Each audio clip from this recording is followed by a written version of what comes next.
All right, everyone. Welcome to Mark Rogers TV, the voice of college football. I apologize for the lack of a notification. I did not plan on doing this. I just wrapped up a conversation with John Cassillo from SB Nation about Syracuse football. I have been detailing and planning my appointments for the rest of the week, a number of records for you concerning Ohio State, Miami, Florida State, UCF, a number of other teams that we've got lined up for the next few days.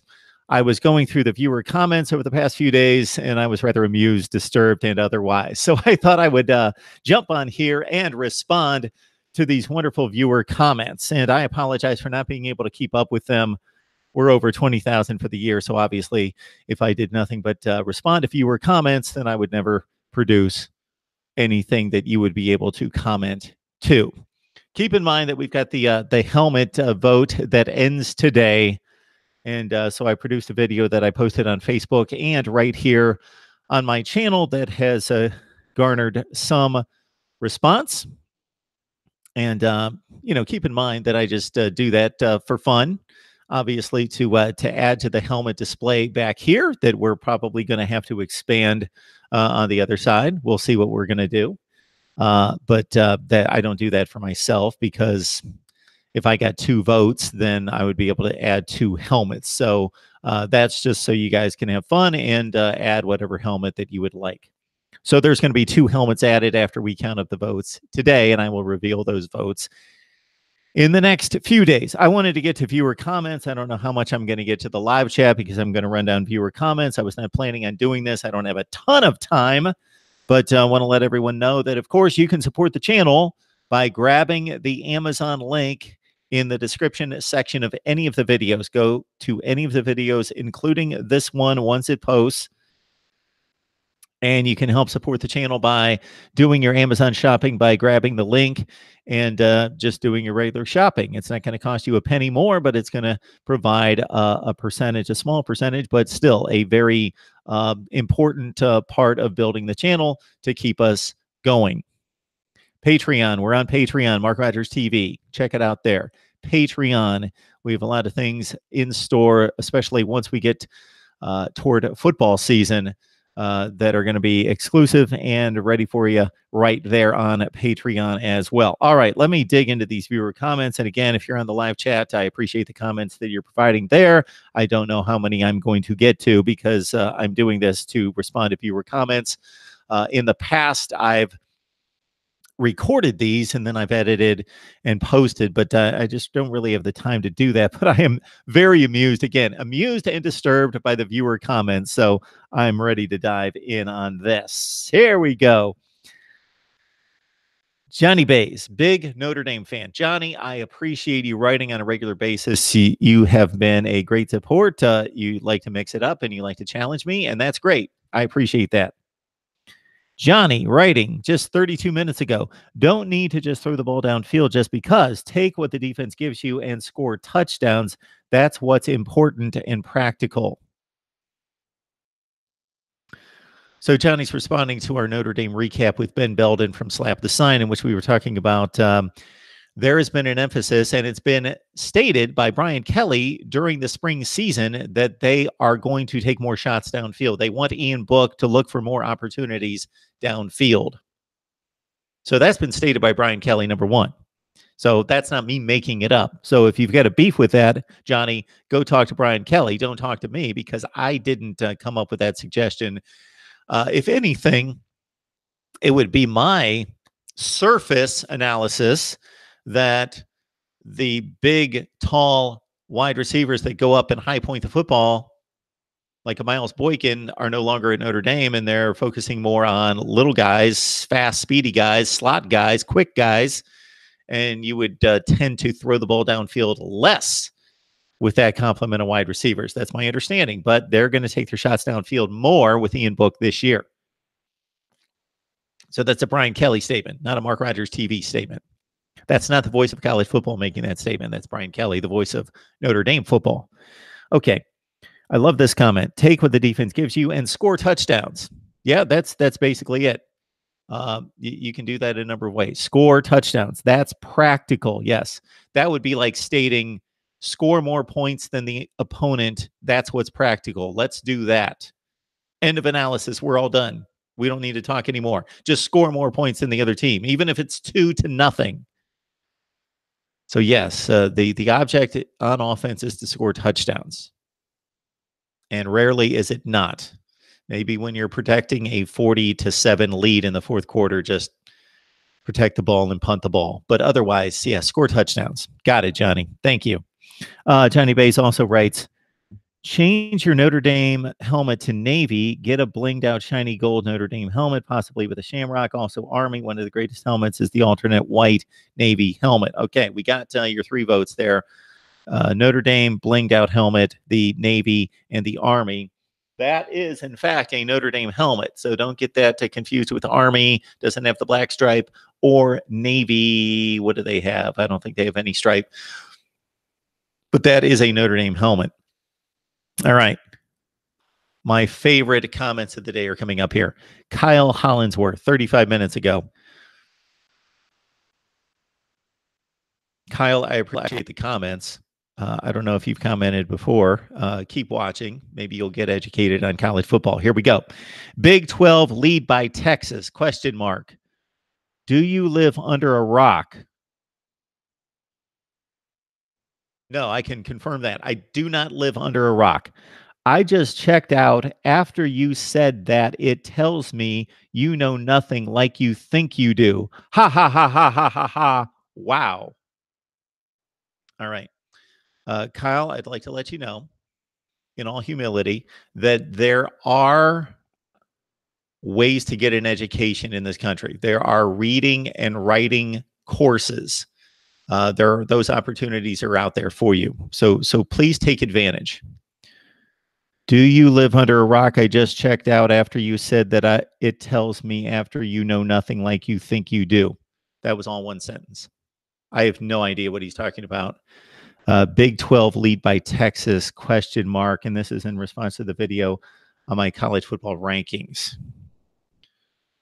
So maybe he's alluding to, I don't know. I don't know. I was making my college football rankings. So he's responding to, I think, my final tally, in which I probably was stating the Texas.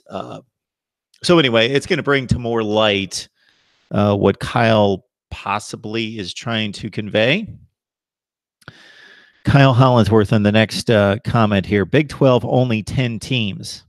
Dude. Yeah. I don't know that I've ever stated anything here in 6 or 7 years that would indicate that I didn't know that the Big 12 had 10 teams. I would even know that the Big 12 originally had 12 teams. And I think that had something to do with why they named it the Big 12. Then they actually lost and gained some teams, but the net result was -2. 12 minus 2 is 10. Yeah, I've had that down for a while. Thanks, Kyle. Big 12, only 10 teams, dude. A lot less points to be had versus 14 teams, so this is trash. Okay, he's responding to my point system. Okay, again, Kyle, I don't want to give you too much to do at one time. So the reading and writing might be a little bit more important. Yeah, it's difficult to tell. The reading and the writing you might want to focus on first, and then there are math courses. So I know how to do math. I'm not a mathematician, but I know how to do the basic, addition, subtraction, multiplication, division. And we took care of the 10-team, 12-team, and 14-team leagues. And had you listened to the explanation and taken notes, listened, comprehended, maybe you would understand that. So it wasn't just based on pure points. And since you only have 10 teams in your team, a 12-team or a 14-team league, took care of the math. All right. Derek Freeman, #1 diehard Auburn fan, War Eagle. So hopefully, Derek, you've locked in on our Auburn coverage, courtesy Vernon Speak Sports. And Joe Hunk has joined us a number of times to talk Auburn football as well. Power hitter P, Miami definitely going to have a great 2 deep on the D line. Eric Smith should have kept. Ed Ogeron talking about USC. You know what, Eric? You're laughing your ass off there with your comment there, but you might be right. Ed Ogeron might have succeeded more than Clay Helton. Although Rose Bowl win, Pac-12 championship back-to-back years. Yeah, last year was a disaster, and this year does not look great despite a weak division. YouTuber Trump, did you see the Alabama spring game? Talk about ugly.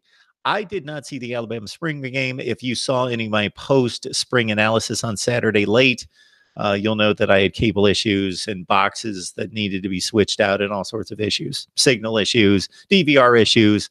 So my plans of just soaking in spring football and it was too beautiful outside that I got outside, but I was DVRing all over the place.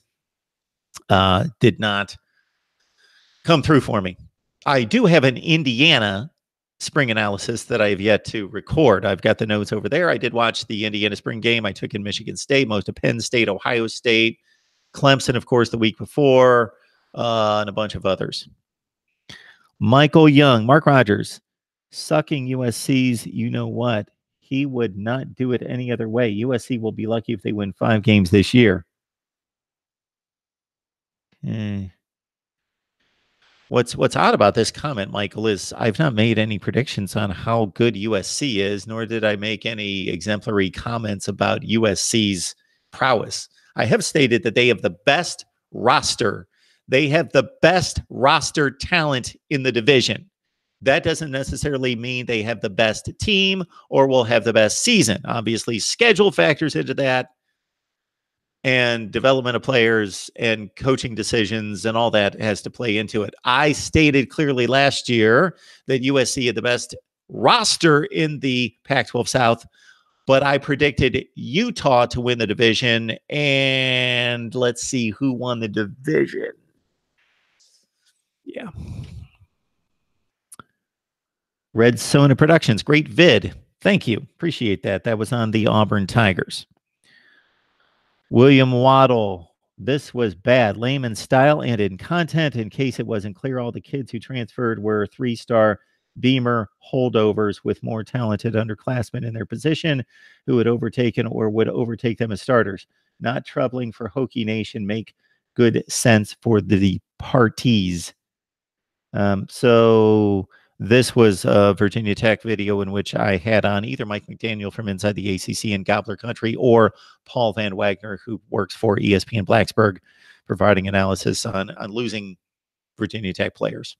They've lost the quarterback, the most productive wide receiver and running back, and their starting quarterback. That seems pretty a simple analysis to me. They lost their starting quarterback, their most productive running back, and wide receiver. Those seem pretty significant to me.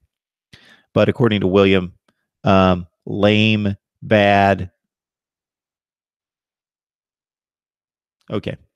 Todd P., when talking about running backs, how about Kirk Johnson? I thought he looked great as well. We have talked a lot about Kirk Johnson. So please understand, if you watch one particular video, that we may not cover everything on the team or every person on the team and player and so forth. That's why we provide a number of perspectives and angles from a number of contributors and guests, including myself. So I hope you'll lock it in on the Texas stuff that we have provided with Steve Helwick, and Deep Rod has called in and had a good synopsis of Texas football. So I have included those as well. Prince, 6'1", join a conference, you cowards, talking about Notre Dame. I agree, Prince. And that there is this connection to the ACC is just, it is beyond disturbing, mind-boggling, idiotic. Join a conference or don't join a conference. Don't align yourself with a conference. Had Notre Dame joined the ACC, this issue with trying to determine the 4th team last year would have been completely settled. What we had to subject ourselves to in watching the college football playoffs first game at the Cotton Bowl, Notre Dame against Clemson, that would have been the ACC championship game. We would not have a 7-loss Pitt team in the ACC championship game. They would have been supplanted by a elite or near elite good team, Notre Dame, that was undefeated, or may not have been undefeated had they played an ACC schedule, but they played 5 games, of course, against the ACC. Point being that we were subjected to watching a horrible Cotton Bowl last year. That game would have been played in the ACC championship game, and the ACC championship game would not have been the farce it was with a team that eventually lost 7 games. And then we would have known, okay, we would have had separation at least last year with Oklahoma and Ohio State, because Notre Dame most likely would have been eliminated, or Clemson. Most likely Notre Dame would have been eliminated. Then we would have had both the Big 12 and the Big 10 champion with 1 loss in the playoff. And we might have had a better game. Maybe. George, I think South Dakota State might deserve a spot. I think he's talking about the helmet vote. Can't wait until after the final game next year when you say in your analysis, my dear friend George must be happy as the Gators defeat Clemson for the national title. George, just don't put a Duke helmet up there. Come on, let's keep this a serious football channel. If I must vote, I vote for Youngstown State. Youngstown State is getting a push here. All right. More comments. George is telling me you really have 40,000 views and 27,000 likes. Okay. As opposed to 658 views and 21 likes. I would retire tomorrow. It's Google and YouTube. Yeah. I'm not going to make any blasts on YouTube and Google. We'll let other people do that. We possibly, yes. Mark, is this a contest for the worst audio in the history of a football video? Because of it, you won. Yeah, we took a caller, Deeper Rod, and put it on there. I know it's not good. Sorry. All right. Dennis White, why can't Miami get their own stadium like all other schools? I truly believe other coaches use it against them. I also believe that's why kids don't want to go to school. All right. Miami, too damn cheap to pay for a great coach and keep them there. That's another reason why kids don't want to go to the school. No continuity of the coaches. Why? They thought they had some continuity when they brought in Mark Richt, because he was the first coach in. Wow. Mark Richt is the first coach at Miami since not even Larry Coker. Larry Coker was not proven at that level as a head coach since Butch Davis. That was a proven winner at that level. Yeah, when you compare the approaches of private schools versus public schools, there is a definite difference. And Miami has an issue with building a stadium, and they have access to a stadium, and that's been an issue for a long, long time. Even when they were a dynasty, they had half-filled stadiums for the likes of the South Carolina game, the Maryland game.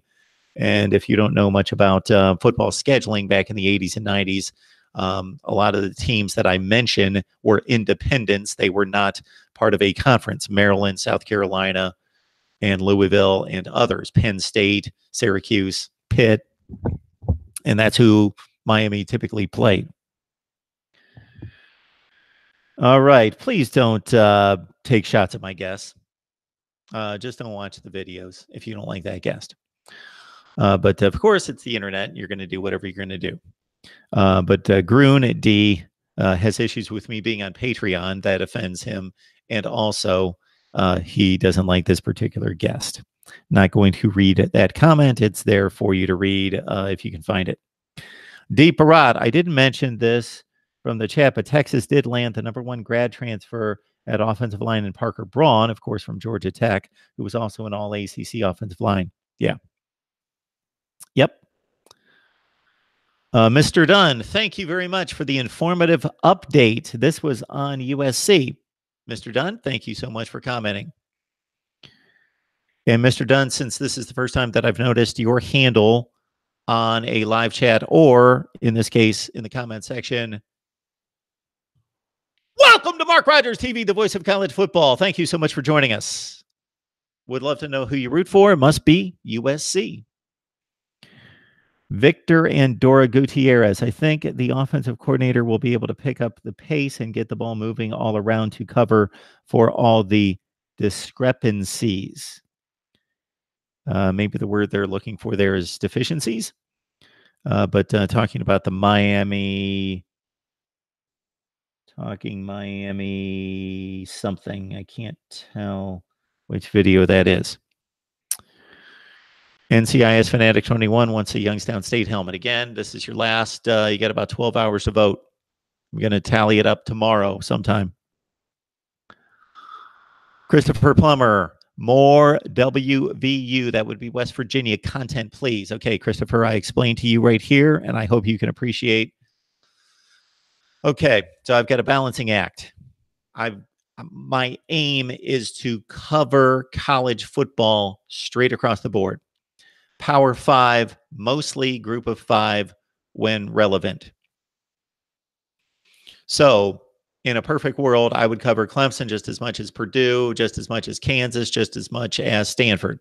Everybody the same until teams differentiated themselves as championship teams versus mid-tier teams versus lower teams. And obviously, we would give more attention, more focus to the championship contenders because that's what you want to hear. I also have to take into consideration that even though, let's say, Wisconsin is a contender for the Big Ten championship, when I talk about Wisconsin, nobody watches. When I talk about Miami and Clemson, Florida State, Ohio State, some other schools, people watch. Now, I know, and I've explained this before, for those of you who have heard me explain it, I apologize for those of you who have not. Here's the explanation. My aim is to cover college football in a neutral fashion in which we dive much below the surface of what you see elsewhere and really dig into analysis and make sense of what's happening on the field. So my intent is to be favorable to everyone in regards to content, in regards to exposure, and then allow the championship races to determine where the focus goes. But other factors are in play. Number one, who gives me views? I'm not going to continue to knock my head against the wall reporting on Washington football, even though Washington is a Pac-12 contender and right now the best program in the Pac-12 if nobody watches the videos. But at the same time, my thought is also Washington does have a fan base. They have a fan base, and I'm not going to continue to report and comment and analyze the same handful of teams over and over and over because I'll never grow the channel much. I need to go out and grab the Washington fans. So it's a balancing act. I've got to play to the viewer. I've got to play to you and who's watching what.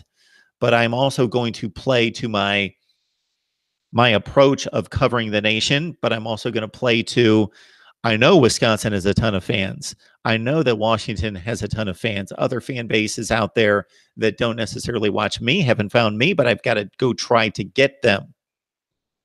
All those things come into play. Plus, where do I have guests? So I can study a little bit of Wisconsin football. I already know the main players and the approach to Wisconsin football. I watch Wisconsin play 5, 6, 8 times a year. But I'm not a Wisconsin guy that's watching the team every day, reporting. That's why I bring on guests. So I can do Wisconsin videos myself, and the analysis is going to be quality.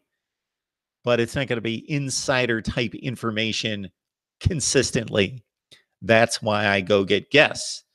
And the teams in which I'm more successful in bringing in guests, then I'm going to report on those teams a little bit more because there's more opportunity for conversation. And many of you will say, talk about this team, talk about this team, talk about that team. And I'll say, can you get me a guest to get it started? All right. So hopefully that answers your question, Christopher, or your request for more West Virginia football. Sean Gillooly, Bo Nix was gone on a read if Gus didn't blow the whistle. Okay. Adam Byers, I'm not worried about Texas having an elite Big 12 defense. I just need to see an improved third down defense out here. They got burned in big situations on third down, so if they tighten up, I think they'll be fine. Lamar Stevens commenting in response. How about that second game? They're going to need an elite defense. Of course, game 2 is the game that I've pegged as the most important, or for me, the most intriguing, in the game that I need to see more than any non-conference game in the country, Texas and LSU. And Adam and Lamar go back and forth. Then we've got a bunch of college basketball talk voting for Duke.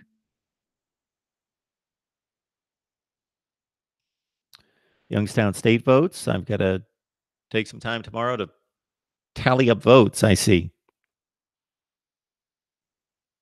Tide Falcon writes, I like Tom Herman as a coach and probably would have picked Texas to win the Big 12 this year, but still went with OU. I really like Lincoln Riley as coaching. Plus, I got to support Jalen. All right. Envirotech Cleaning Systems. No, it wasn't competitive at running back. Those guys, other guys, just weren't productive. So I had made the comments that the Texas running game needed to step it up, that the running game from the running back position, not Sam Ehlinger, who picked up most of the key rushing yardage, needed to be much better for Texas to be taking that next step. But Ingram nor Trey Watson were able to be breakaway backs. Ingram hopefully will be bigger and stronger and able to break arm tackles this year. But yes, the blocking has been poor, and it hasn't just been the O-line, but the downfield blocking hasn't been that great either.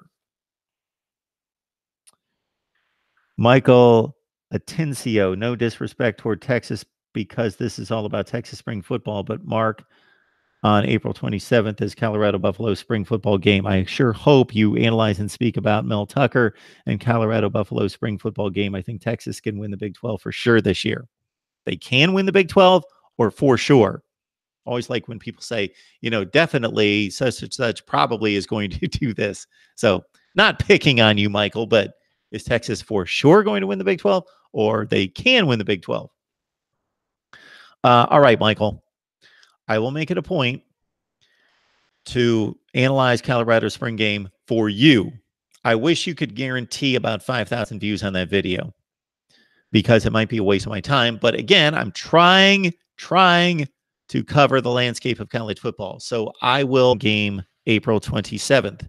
Now, because of some family situations and it being Easter weekend, I don't know how much I'm going to get to not just family festivities, but unfortunately, we just have some chores to do around here, things to take care of.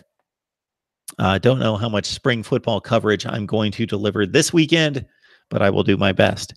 The next weekend is Colorado. Michael Pfeiffer, I see Texas as an improved second-place team, second place in the Big 12. All right. Cheryl wants an Army helmet. And a bunch of helmet votes.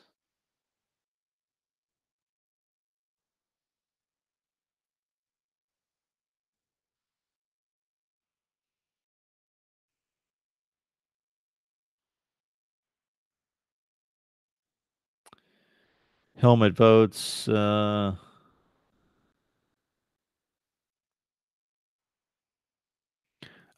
Hot take from Tide Falcon. Tate Martell wins more games for Miami this year than Justin Fields for the Buckeyes. So make whatever prediction you would like to make, and this certainly could happen. Number one, because Miami wins more games than Ohio State, or number two, because Justin Fields gets hurt and doesn't start as many games or win as many games as Tate Martell. That can happen. One of those two things could happen. I highly doubt it. But anytime you make a prediction, that's great. Make a prediction. Just make sure, Tide Falcon, that you come back in January so we can review your prediction. All of my predictions, all of my statements, all my projections are right here for everyone to see. They're taped, they're posted, they are here forever. Much like it reminds me that DeAndre, one of my faithful viewers, was skeptical that I predicted Clemson to win the national championship last year. And he doesn't remember that. I'm going to have to dig that up and find it.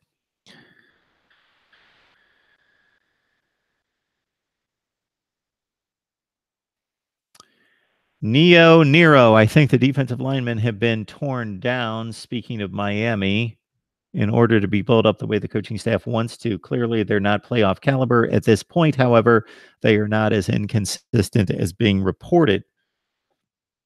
Dennis, my man, Dennis Wilson, Miami fan. I tell you where we're going to start by being nasty and intimidating up front on the offensive line.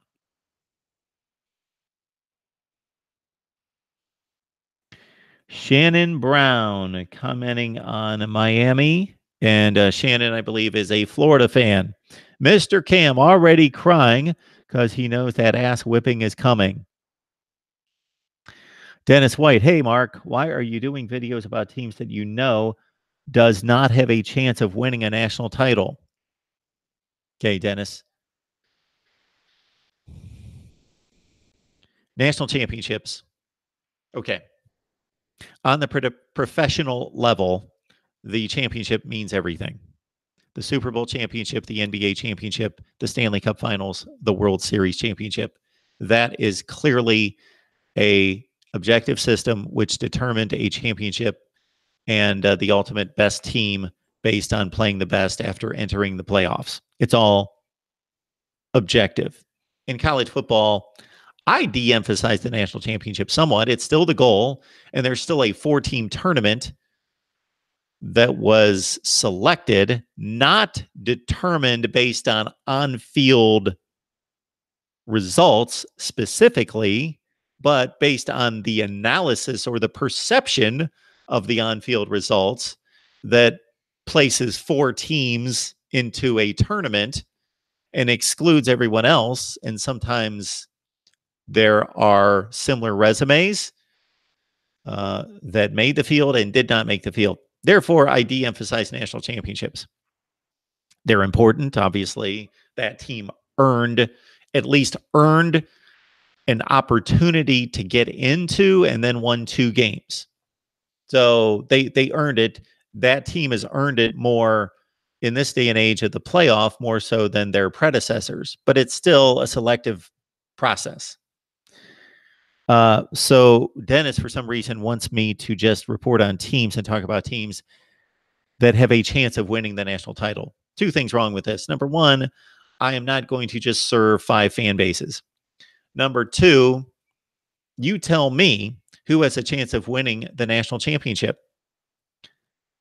And then somebody else can tell me that other teams have a chance. So who is the deity that is going to let us know who has a chance of winning the national championship?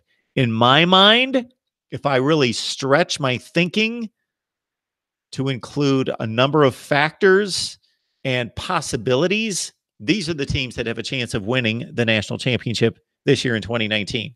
And I mean have a chance.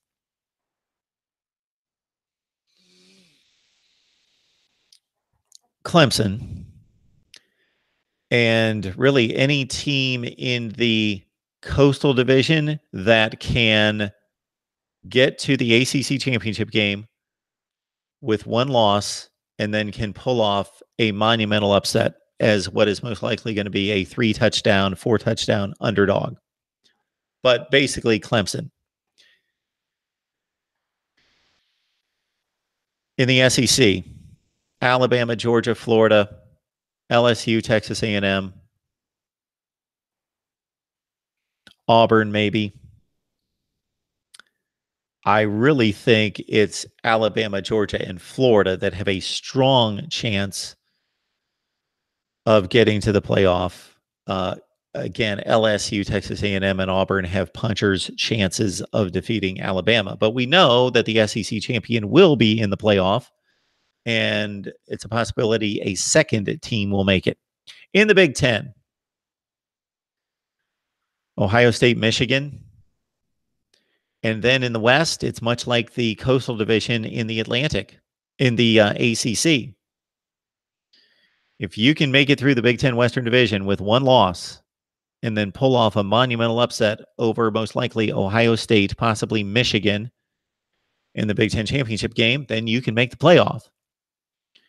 It appears in the Big 12 that there are only 2 teams that have a chance to win a spot in the college football playoff, Oklahoma and Texas. Out west in the Pac-12, of course, they need to win non-conference games that matter. The Oregon-Auburn game is crucial. Washington doesn't play anyone. Washington State doesn't play anyone. USC has a difficult road outside of the conference with Notre Dame, Fresno State. Washington has the best chance. Oregon, Stanford. I think those three teams have a chance to get to the college football playoff. Again, I'm going all over the place here because what does that even mean? They have a chance to win the national championship. Most of us are giving slim chances to most of the teams that I just mentioned. The teams that we think really have a chance to win the national championship: Clemson, Alabama, Georgia, Ohio State, Oklahoma. Even the Pac-12, even if the winner of the conference makes the college football playoff, to win 2 games against the rest of those teams seems monumental, insurmountable. All right. But I'm going to continue to cover college football and teams that supposedly don't have a chance to win the national championship.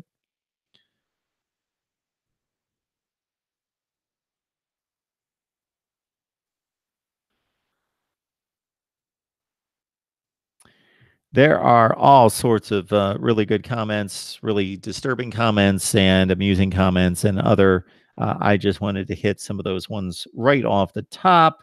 I don't want to waste anybody else's time digging through comments, but I need to do this on a more regular basis, probably once a week, so I can get to all the comments. So I'm basically favoring the comments that were just made because those are the ones that stood out to me, and I jumped online and grabbed those. But I remember comments from 3 weeks ago that were really good or funny that I need to address at some point.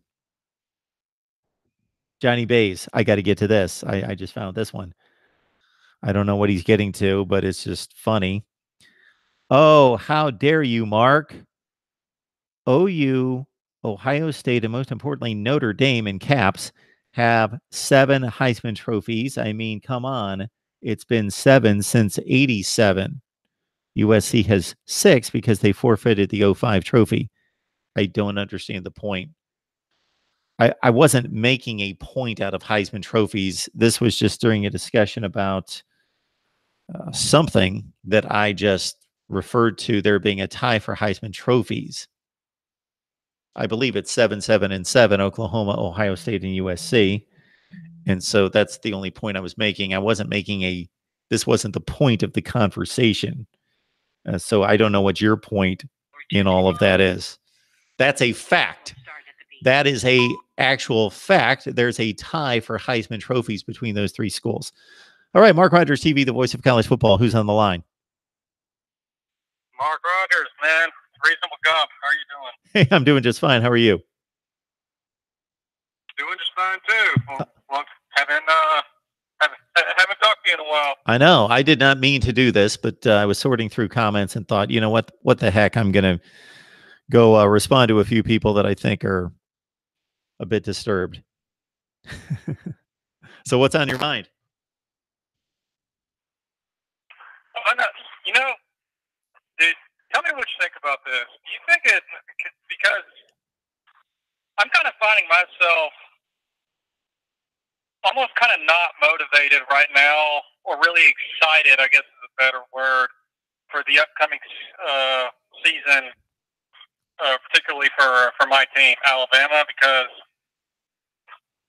as much as I try to defend non-conference scheduling, it's really bad. I got to say, the opening week of football. I mean, we're playing Duke. I'm still trying to figure out whose idea was that. So it's kind of hard for me to. I'm actually more excited about other teams, honestly, about what they're doing in week 1. Absolutely. I was reviewing some schedules. So here in the next few weeks, I'm going to be ranking the schedules and projecting records. So I was looking at some schedules, and I am pretty astonished by the guts of some teams to get out there and schedule like some really difficult non-conference schedules. Like a Stanford, they play Northwestern, UCF, and Notre Dame.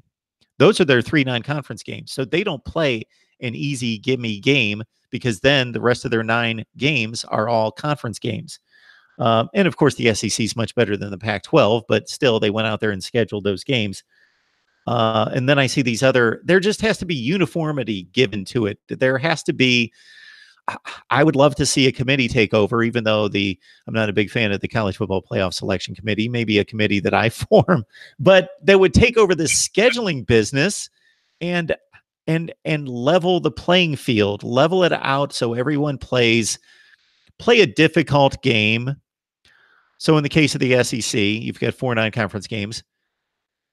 I would even allow them to schedule 2 on their own, so they can schedule an FCS and a group of 5, but give them in my format, give them 2 games of teams that finished a combined 500 from the previous season in conference. So Duke went 3-5 in the ACC last year. Then Alabama would have to go play somebody else who went 5-3, or the equivalent, 6-3 in their conference from last year. So they'd have to play somebody who's considerably better or projected to be better. Yeah, I mean, as much as I consider myself more of a college football purist, I don't really do much with the NFL. I got to say, the way they do their scheduling is just, in every meaning of the word, superior. People try to say college football has the most unique regular season in all of sports, and while that may be true, it's the most unique. It doesn't make it the best. It's just when you have teams like you just said, you brought up Stanford going out and playing 2 Power 5 and 1 Group of 5 that acts like a Power 5, or at least they talk like one. But what you've got to be fair and say, remember that Notre Dame is every year for them. It still counts as a hard non-conference game. But when you have schools that can do that, and then on the other side, you got schools that'll schedule FCS opponents, 2 other group of 5 schools, and then 1 mediocre Power 5 school like Duke or Louisville. Is this? I don't know. I just kind of don't think that's right. That's right. I don't. If you ask me, is that earning the national championship? It's kind of hard for me to say yes. I mean, if Alabama were to have gone 15-0 last year, yeah, they would have earned it, because they would have ended up beating the best teams. But even that was kind of out of their control. There was no guarantee Georgia getting in the SEC championship. There's no guarantee of Clemson not stumbling at the very end, or maybe Alabama playing Notre Dame or something in the playoffs. The only thing that you do have control of right now are those non-conference games, because the conference games are scheduled for you. The non-con ones are what you yourself go out and get to at least try to, I would hope at least, try to prove yourself, I guess, to the rest of the country. And it's just really kind of sad to see that when schools, again, like Alabama, get to the point where they are now, and that it's just not a factor to them anymore. And I suppose there's probably something to be said that they don't really think they have anything to prove to anybody. And I suppose there's some truth to that, but still, I mean, it can't be good for the sport itself. It can't be good for sales or enthusiasm. I mean, you got to think that the Alabama and Florida State game, the hype of that game was off the chart. Yep. Disregarding what happened with the regular season after that, it was off the chart going into that game. You got to think the excitement and the money, the advertising money that pulled in was really good for college football. Yep. There's no way that anyone's going to tell me Louisville and Duke are raking in those kind of numbers. No, not at all. They're not. So this is why, to me, when Alabama wins a national championship, it's legitimate, is because of the conference is so good. So I'm not arguing that they didn't earn it in a sense, because they play in the best division. Arguably, I believe it's still the best division, and they play in the best overall conference. So to get to the national championship or the national playoff, they, of course, have to get through Texas A&M and LSU and Auburn. Then they have to play somebody decent on the other side, although you get Tennessee every year and they haven't been any good. But then you've got to win a conference championship. So by the time you get to the first college football playoff game, you have beaten 4 or 5 top 15 type teams. So I'm not going to discount Alabama or anyone winning a national championship like Clemson did against a horrible conference. The conference was atrocious last year. Because they did show up then when they played Notre Dame and Alabama and showed, okay, we're really this good. But they didn't have to go through anything close to a gauntlet. The issue that I have is that since this is not an objective system in which every conference and every team in every conference is given a similar opportunity, and at least a conference, if not 2, get shut out because of the presence of Notre Dame, we're having to take these non-conference games and use them as a barometer to rate teams and by extension rate the conferences and how good the conferences are. So if they're not playing each other, reasonably seeded teams aren't playing each other, we don't have much to go on.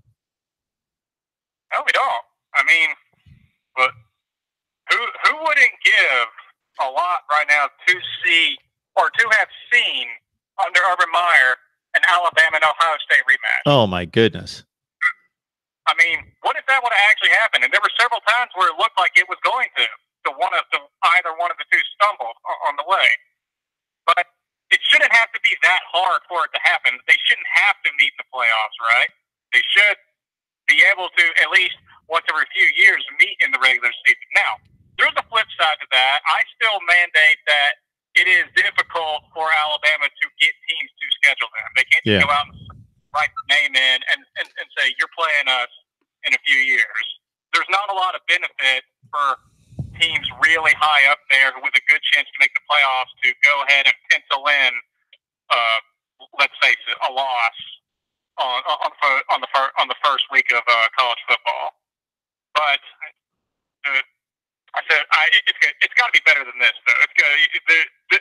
There is just no defending 2 years back to back Louisville and Duke. Some people want to tell me that Louisville was somewhat of a good team, and no, they struck gold for a little bit there with Lamar Jackson, but not after that. You're never going to ever convince me that Alabama and Duke ever need to be on the same field.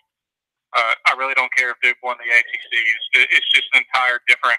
That speaks more about the conference than it does. Yes. Duke's football. So reasonable Gump. I appreciate your neutrality on this as a big Alabama fan, because I've told many people who said last year, well, Alabama didn't know that Louisville was going to be no good. Absolutely. They had no idea that Louisville, who typically goes 7-5, 8-4, was going to plummet into the abyss and go 2-10 and be one of the worst teams in the country. They didn't know that, but they also could generally know that Louisville wasn't going to be a top team. When has Louisville been a top team, an elite team? Basically, Louisville has been an 8-4 team forever and for a long time, and that's the program that they've been. They've been a fringe top 25 program. So Alabama could generally foresee that they weren't going to be standing up against one of the top 5 or 10 teams in the nation. So, and the good news is it's going back to, it looks to be at least after this year, going back to kind of the way it was for a while there when Saban took office on there, because next year we have USC. Now again, we all know that USC isn't a top tier right now, but they very well could be by that point if they can recruit at least half of the state like they should be. We actually got, and you'll be happy to hear this, Mark. We have a home and home with Texas. Yes, you do. Yeah. 22-23, and then that's going to be fun. We have Miami. Yeah, that's going to be fun. So, Reasonable Gump, this is my plan. I don't know if you've heard it before, and I'll try to trim it down to give it a quick synopsis. Is that so? I would take the non-conference scheduling out of the hands of the schools. I would build a committee, and the committee wouldn't even. It's not like they would make judgment calls. It would all be a formula that would be built to make sure that, and I would not model this after the NFL. So you give credit to the NFL. I do as well. They're trying to create parity. So they're giving the New England Patriots a more difficult schedule than the Cleveland Browns because they're trying to create parity. I wouldn't want to try to create parity. I just want to create fairness in scheduling. So Alabama's schedule would out of conference would be no more difficult than Vanderbilt's, but everyone would have a fair schedule out of conference based on the results from the previous season. Now, of course, you can't project into the future and know who's going to get better and who's going to get worse. But there could be in that some, this is where the committee would come into play to say, yeah, we know that this team went 7-1 in their conference last year, but they're not supposed to be quite as good this year. Therefore, we need to balance it out. But the numbers would make sense, and we would take it out of the hands of the schools that would negate situations like, do you realize Ohio State does not play a non-conference Power 5 team this year? So it's my understanding. This year coming up. Pardon me? 2019. This year, 2019. 2019. Ohio State does not play a Power 5 team. That's atrocious. That just cannot happen. Now, like our Alabama case, if Ohio State goes undefeated or loses one game close and they beat Penn State, Michigan State, and Wisconsin and Nebraska on, I'm not going to have an issue, or at least to a certain extent not have an issue with saying, okay, they're probably one of the 4 best teams in the country, but why didn't they play somebody out of conference? Well, there was an issue with TCU, and they were going to play a home and home, and then they decided just to play one game, and so then that altered Ohio State's schedule for this year, and they didn't get to play TCU again. So it wasn't necessarily anybody's fault. I don't know who was making the power play there, but that's the point. It would be taken out of the school's hands of, moving their own agenda, and we would have this big college football schedule release just like they do in the NFL, and we wouldn't be scheduling games 12 years in advance. I don't understand. There's no reason to schedule games 12 years in advance. You have a schedule release on April 1st or March 1st or whenever, and you say, here's the college football schedule for next season, and everybody gets excited because they know that the release is coming out, and we can all talk about it. We don't need to talk about the game that's scheduled in 2032. Yeah, that's exactly what got me, is that people say, well, we need to have to schedule these that far in advance. I'm like, no, you don't. They make the playoff schedule 1 month in advance. They somehow are able to do that. Yeah, well, this is way more complicated. That's only 4 teams. I'm like, then make it uncomplicated. Make the college football nationwide first 3 weeks are all non-con games. Those are the ones handled on a year-by-year basis, and then the week before rivalry week, throw in that as the 4th non-con game. If you do it like the SEC and ACC, I don't think you should. I think it should just be the first 3 weeks are all non-con games for every single school out there, and then let the conferences handle their own schedules. If they want to do them a decade in advance, fine, as long as it doesn't interfere with those first 3 weeks. There you go. And then it'd be easy enough to do. You only have to schedule out 1 year in advance, not even a year, May, so about 5 or 6 months in advance, just for those first 3 weeks. And it could be like you said, Vanderbilt may get 2 kind of even-ish teams, 2 6-6, 7-5 type team. Maybe you give Alabama and Oklahoma, and then on the flip side of it, you let them play Louisville. Exactly. So it's not actually difficult, but not only did you create a fair schedule, you created at least one huge matchup that's just going to rake in all the cash, and that's good for everybody. Because when it comes down to it, college football is about money. That's why they keep doing it, is because it makes a lot of money for all these schools, and that's a good thing. It's a good thing, particularly. I don't really like the argument of playing FCS schools to give them a paycheck, because I kind of think that's kind of prostituting those players out to do that. But you get my point. You can make the schedule in a way that you still get really big matchups, but it's still not any harder necessarily for any one team. And you can make it easy and simplified by just having everyone mandate their first 3 weeks. Y'all play non-con games, and then you go on to the rest of your conference. And you mentioned a decade scheduling in advance. Did you know that Alabama has a home and home with Notre Dame in 2029? I've seen these games scheduled as far out as 2033. It's ridiculous. Yeah, Georgia, Florida State, and somebody else got into this. There's kind of a round robin between those three. Just about 10 days ago, I cut a video when the news came out. Some of those games are scheduled out to 2033. That's ridiculous. And you also mentioned how, okay, like Ohio State and Alabama right now, they run the gauntlet even with terrible non-con schedules. They're still going to get in, and no one's really going to talk that much about it because they still went through the SEC or the Big Ten. Yep. But that's not the case with Washington or Oregon. If they don't play, like you said, Washington doesn't play anyone this year. BYU's their toughest game. Okay. If they lose one game, no one's talking about them because they don't have anything to back it up with, being in the Pac-12.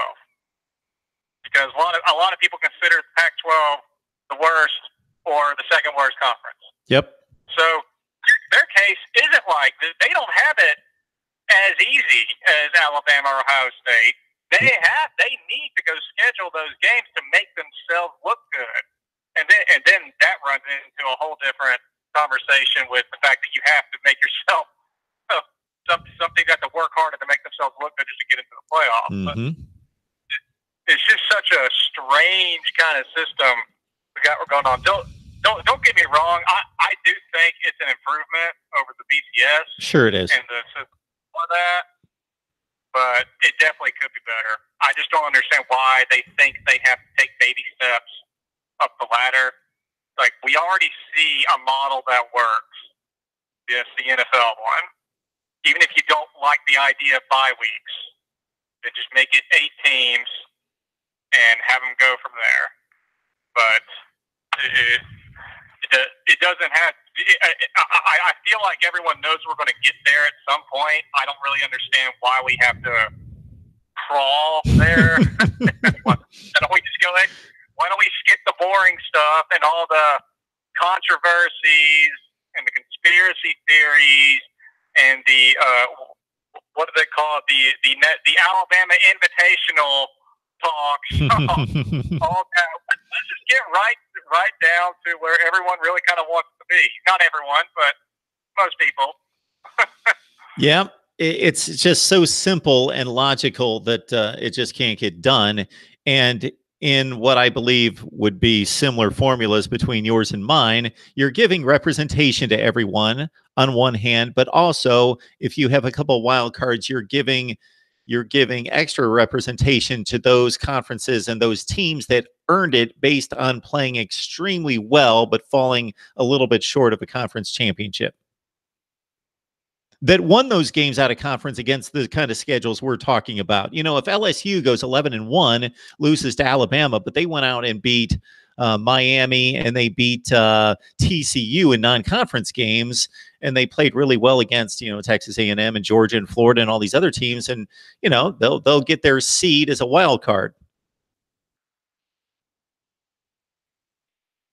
And wild cards aren't a bad thing either. I mean, technically. Not technically, but I guess more theoretically speaking, our college football playoff right now is literally four wild cards. Yeah, we used to think because it's all opinionated, right? There's no set way to get in.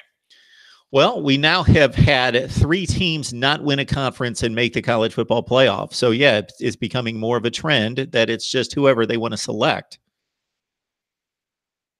I don't know if you heard me off the top. I went off on Notre Dame because if Notre Dame would have just joined the ACC, I'm so sick of this kind of somewhat affiliation with the ACC. It's so idiotic and stupid that some people consider, like, there are ACC outlets that like talk about Notre Dame and include them and other ones don't, and they can't win the ACC championship. They're not part of the ACC just because they play a lot of games against the ACC. But if they truly, in fact, would have joined the ACC, that horrible, awful game that we watched in the Cotton Bowl, Clemson and Notre Dame, that would have supplanted the ACC championship game. That would have been the ACC championship game. And then we could have made a decision, and it would have been a reasonable cutoff to have Ohio State and Oklahoma in the playoff after Notre Dame was eliminated in the ACC championship game. And by Notre Dame playing in the ACC championship game, that would have eliminated a team in Pitt that lost eventually 7 games from being a joke of a participant in a conference championship game. Okay, I got 3 big points because I love everything you just said. I got 3 points to make. First, I'm going to lead off with this because I can already hear everyone getting ready to come after me. I can't really talk that much smack about how Notre Dame played in the Cotton Bowl based off what Alabama went out and did the following week. Technically, Notre Dame played 1 point better. So I'm going to hold off from that. Okay. Out of fairness.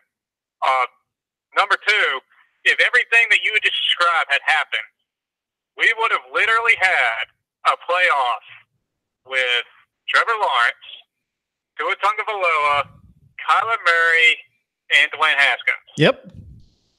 We would have had a 4 superstar quarterback playoff if Notre Dame would have just been in the conference. Number 3. Years and years ago, I was sitting in a sports bar for lunch, and I was watching ESPN, I think it was, up there on TV, and that's when I found out about the whole ACC is accepting Notre Dame in every sport but football. Ludicrous craziness. And I was thinking, you know what? Okay, we all expected this from Notre Dame. They're always going to choose that route if it's available to them. This is right now on the ACC for being weak. Yes. For not telling them, if you want in, you're in all the way. You're in 100%. Mm-hmm. We want you in football. We want you in our conference. But they didn't say that. They negotiated from weakness and said, well, please at least come play 5 games with us. It'll be great for our ratings. Notre Dame's like, okay, but just so you know, we're still independent in football. We'll give you everything else. No one cares. But we're still independent in football. It's just that it is the ACC is 100% to blame for this. You can't blame Notre Dame. No. They're the players in this. They're the ones who are probably making out like bandits with all the cash that they don't have to share with the conference. You can't hate the players. You got to hate the game. And right now, the ACC made that available for them. Yes. And so the one word that you used was weak, and that was a very polite word, but a very accurate word in describing the ACC's approach in all of this. Weak. Yeah. But, I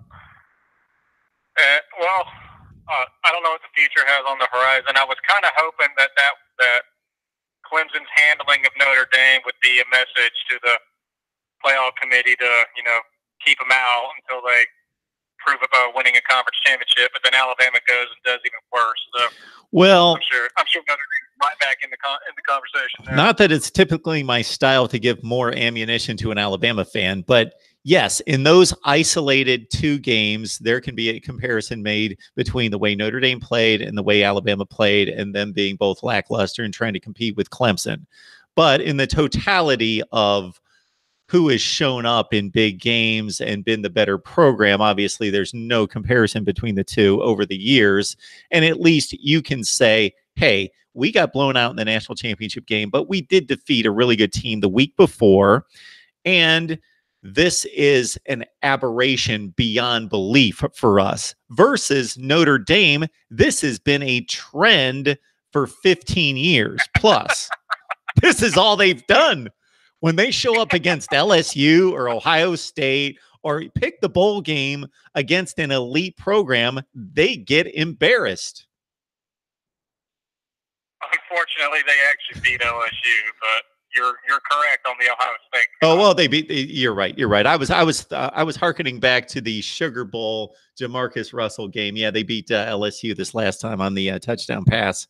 They beat LSU actually twice in kind of second tier bowl game, Citrus Bowl and the Malik Zaire, he came into the game, the lefty, and won the game in the Music City Bowl. You're right. That was a bad comparison with, or a bad example. But Ohio State's beaten them 3 times. Everyone knows what you're talking about. Yeah. This is kind of what we all associate Notre Dame with. They look good in the regular season, playing good to somewhat medium teams. Yeah. Five games in the ACC. And then they go and get exposed is a word I hear a lot. But again, I'm not going to go too deep into it because I don't like to be accused of being hypocritical. I'm not exactly really sure on how I feel about if the Alabama Clemson game was an aberration or not. I kind of really just feel like Clemson was just that much of a better team. But I don't know. We'll see. We'll see what happens.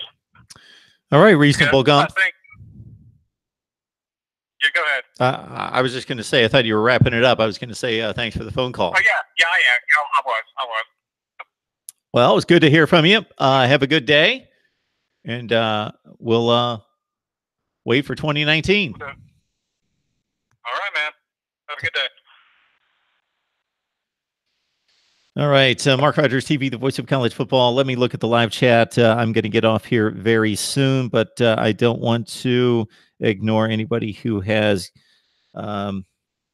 dived into the live chat and made any comments that need a response. Of course, I started this by just simply wanting to address comments that have been made to the channel on many of the videos, and you heard me go off on that. Shane Bentley, I hope that you are still watching. So I apologize for not seeing your comment right off the top. Again, my intent was to go through the comments to the videos, not the live chat initially. Shane, thank you so much for the response. Thank you for the contribution. It is much appreciated. Shane, thank you so much.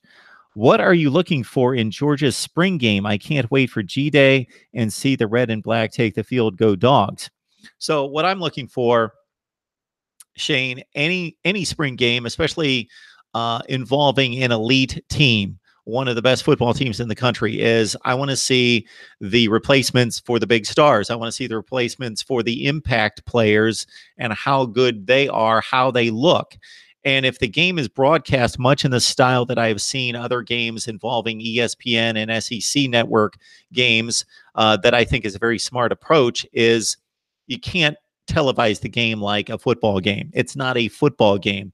You need to bring the viewer into the huddle. You need to bring them into and you need to highlight specific players. And when a kid makes a tackle, makes a pass breakup that might be a redshirt sophomore that we didn't get a chance to see play because he's been redshirted, or redshirt freshman, I should say, then highlight who is this kid, where's he from, what's he done, what are the coaches saying about him. We need context to the practice. It's a practice, it's a scrimmage. So that is really key. And if I don't get that out of the television coverage, if it's televised much like a regular football game, then believe me, I sit there and watch these spring games and I'm looking guys up constantly, looking at, okay, who just made that? There was a one-on-one situation outside and the receiver high pointed the football. I don't know who that is, but man, they looked good in taking on that DB. Boom, look him up. What's his background? What's the deal? And I usually know who they are anyway, but that's what I'm looking for. Is you have to differentiate what really matters, what is credible and what we're seeing, and what is not credible. Well, a quarterback who majors on escapability, if a fingernail brings him down in a spring game, then we really can't judge his escapability nor the defender's willingness or ability to tackle in open space. That's gone. But a DB against a wide receiver and then battling for the football and gaining separation or not gaining separation, that can be judged and evaluated. Defenders being in the right position in the right spots can be judged and evaluated. The offensive line's ability to pass block one-on-one can be evaluated. Their ability as a unit to take on a blitz, depending on how vanilla the offense and the defense is allowed to play, you really can't judge their ability to communicate and pick up stunts and blitzes. And then the quarterback is given free rein to stand back in the pocket typically, and unless the pass rush is really severe, they get a vanilla defense to throw up against. or to throw against, actually. All right, Willis, everybody wants to take a spot at Miami. I believe that should be a shot as long as we. Okay, Willis can't hang with that comment. Sorry. I guess you're talking about people taking shots at Miami. All right, Deeper Rot, help me out on a Texas Spring video. George is on the line. Good to see you guys. Shane's on the line again. Shane, thank you so much for the contribution. I appreciate it. And yes, I'm going to be diving into my own Amazon link to be making purchases of lights and camera. And well, I got the lights here, but maybe some more camera and microphone.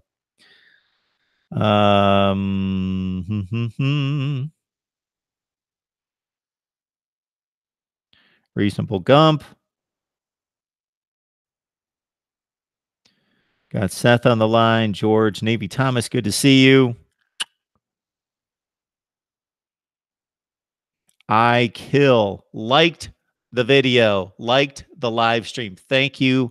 I kill. Please do that, everybody. Please like the videos. Navy Thomas in Paris? Okay. Talking about something else. Talking about the catastrophe there. George and Navy Thomas going back and forth. And anything else I need to respond to? Cheryl likes a playoff system of 8 or 16. 16 would be best, but we understand with the amount of work and play time on the field and risk of injury given to these kids, I can understand why 8 would be the better mark on that. Freeman Allen, good to see you. Yeah, I checked in on the Gridiron Expert just because it popped up when I was starting this live stream. And I said, oh, the Gridiron Expert is doing his live stream. Just want to say hi and give my support. Alex is a good guy. Coconut Kane, just making sure you took my tally for another Miami helmet.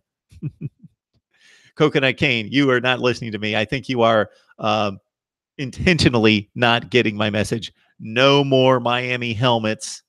No more anybody helmets that are already up there until we get at least the Power 5 helmets. Cheryl voted for Army. Yes, you did. And you can vote and vote and vote and vote and vote some more. Okay. Alan McComas, what are your thoughts on Chris Kleiman at Kansas State? So we did a video following the retirement of Bill Snyder. Actually, I did 2 videos. So I did a Snyder video, legacy video, and then I talked about Kleiman when he was hired. And I believe, as Navy Thomas states right here, very good choice. Look at what he did at North Dakota State. I believe that he will be able to do much the same at Kansas in regards to not winning championships on the national scale, because that is a mountain to climb. But getting Kansas State back to a place in which they're contending on a fairly regular basis for Big 12 championships or in that upper tier. Going to be awfully tough for them to catch Texas and Oklahoma with recruiting advantages that those 2 schools have and the resources they put into football. But Kansas State, I would expect, with a capable coach, and Mr. Kleiman appears to be just that, should be going 8-4 most of the time and finishing fringe top 25. Mark Rogers TV, the voice of college football. Please stand by the next few days. We're going to have tons of comment. Tomorrow night, we're talking UCF, Miami, and somebody else I'm forgetting. I am releasing Syracuse spring coverage coming out in the morning, along with Florida State as well, right here at Mark Rogers TV, the voice of college football. Please like the videos, use the Amazon links, join us on Patreon, do all those good things to help build the channel, and we will see you soon.